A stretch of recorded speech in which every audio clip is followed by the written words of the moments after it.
They thought it was just another missing person case. A girl who didn't come back to her room. A face on a poster. A name on a report. But then, the water in the hotel started to turn black. Showers ran with a strange smell. Taps sputtered with thick, dark water. Guests said it tasted wrong, metallic, rotten. For 19 days, no one knew where she was. But the whole time, everyone in that building was drinking from the same place her body was hiding. This is not a legend, not a creepypasta. This really happened. Her name was Elisa Lam. Welcome to ShadowPulse. She was 21, a Canadian student from Vancouver, smart, curious, restless in the way only people who want more from life can be. She loved books, travel, writing her thoughts online. She dreamed of seeing the world one city at a time. In January 2013, she decided to travel alone down the west coast of the United States. She took photos, posted updates, told her family she'd call every day. Los Angeles was just another stop on a long, hopeful trip. She checked into a cheap hotel downtown, a building with a history so dark, locals had another name for it. A place where suicides, overdoses, and violent crimes were whispered about for decades. The Cecil Hotel. At first, it was normal. She called home, visited bookstores, explored the city.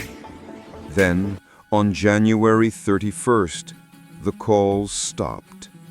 Her family couldn't reach her. Her social media went silent. No messages, no check-ins, no response. They contacted the police. The search began. Posters with her face went up around the city. Have you seen this girl? For days, nothing. And then, the police released something they almost never show the public. Elevator footage. The video begins in a narrow hotel elevator. The doors slide open. Elisa steps inside. She looks small, wearing a red hoodie, black shorts, sandals. She bends down, presses several buttons in a row. Floors, door open, door close. Then she moves into the back corner. The elevator doesn't move. The doors stay open. Seconds pass. Nothing happens. She peeks out into the hallway, suddenly tense, like she's hiding from someone or something. She jumps out, presses her back to the wall, then slips back in. Her hands move strangely, as if they're feeling the air. Her fingers curl and twist, long, exaggerated motions, like she's trying to grasp something no one else can see. The elevator door still doesn't close. She steps out again, walks away. Her legs move oddly, as if she's walking through water. Then she comes back into frame and stands just outside the elevator, moving her arms in unnatural patterns, talking to someone who isn't there, or maybe just out of view. And then she walks away for the last time. The doors finally close. The elevator starts moving again. That was January 31st, 2013. It was the last time anyone ever saw her alive. In the video, watching online, word of her disappearance spread like wildfire. Millions of people watched it, analyzed every frame. Why didn't the elevator close? Who was she talking to? Why did her hands move like that? Some said the footage was edited, that parts were missing, that the timestamp jumped. Others saw something else. The look of pure confusion and fear on her face as she peered into that empty hallway. While the internet argued, her family waited. Police searched every floor, every room they could. Dogs were brought in, rooftops, stairwells, fire escapes. Nothing. Elisa Lam had vanished inside a building full of people. Meanwhile, the guests at the hotel started to complain. The water pressure was low. The color was strange.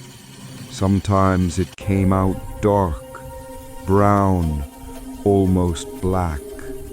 Some guests said it tasted different. They brushed their teeth with it, showered in it, drank it. All they knew was that something felt wrong. On February 19th, 19 days after Elisa disappeared, a maintenance worker was sent to the roof to check the water tanks. 4 giant cylinders, standing like silent towers over the hotel, each one supplying water to hundreds of guests below. He climbed the narrow staircase, crossed the rooftop, reached one of the tanks. The hatch was open. He looked inside, and there she was.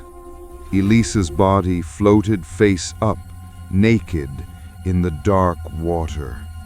Her clothes were drifting beside her. For 19 days, her body had been dissolving quietly in the only water supply for the entire hotel. The tank had no easy access. The roof door was supposed to be locked and alarmed. The tanks themselves were tall, with heavy metal lids. To get in, someone would have to climb to the roof, reach the tank, open the lid, climb up and over, then down into the water. How did she get there? No camera footage, no witnesses, no alarms. Just a girl who disappeared from an elevator and reappeared in a sealed water tank on the roof. The coroner's report came back weeks later. Cause of death: accidental drowning. There were no signs of assault, no clear physical trauma, no drugs in her system beyond medication she had been prescribed for a mental health condition. On paper, it looked like a tragic accident, but nothing about this case felt like an accident. The elevator video, the strange hand movements, the doors that would not close, the locked roof, the sealed tanks, and one more detail many people overlook: To get out of that tank alone, she would have had to pull herself up out of deep icy water and climb the smooth interior of the cylinder. There were no ladders inside. Once you were in, you weren't getting out. Theories spread like wildfire. Some said she had a psychotic break and wandered to the roof alone. Others believed someone lured her there, then staged a scene to look like an accident. Some pointed to the history of the Cecil Hotel, its suicides, its killers, its tragedies stacked on top of each other like floors in a building that didn't want you to leave. They said the hotel was cursed, that something in that place fed on the lost, the desperate, the ones passing through without anyone to watch their backs. But curses don't show up on police reports, and monsters don't sign autopsies. So the file was closed. Accidental drowning. Case complete. But the questions remained. Imagine her last moments in that elevator, pressing every button like she was begging the building to move, peering into the hallway as if something was there or wasn't, and that was even worse. Talking to someone who didn't answer, gesturing at something only she could see. Then the roof, the night air, the heavy lid of the tank, the dark water below. Did she climb in because she thought she was escaping something? Or did she realize too late that the real trap was the silence that followed? For 19 days, she was everywhere and nowhere inside that hotel. She was in the pipes, in the showers, in the drinking glasses of strangers who never knew her name. They turned the taps, filled cups, took photos of the strange color, joked about the water. Meanwhile, her family waited by the phone for a call that would never come. The real horror of this story isn't a ghost. It isn't a demon. It's the idea that a person can disappear in plain sight and the world keeps moving like nothing happened. Elisa Lam was real. Her life mattered before it became a mystery. She laughed, she wrote, she dreamed of growing older than 21. Her story is not entertainment. It's a reminder of how fragile a single life can be, and how easily a place can swallow a person whole.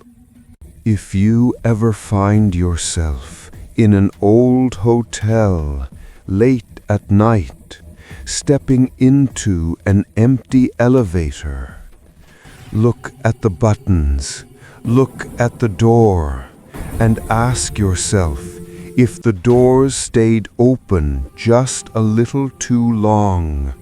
Would you step out, or would you wait and pray that this time the elevator actually takes you where it should? If you want more true horror stories like this, stories that really happened, subscribe to ShadowPulse. Because out there, the scariest stories are the ones that never needed monsters at all.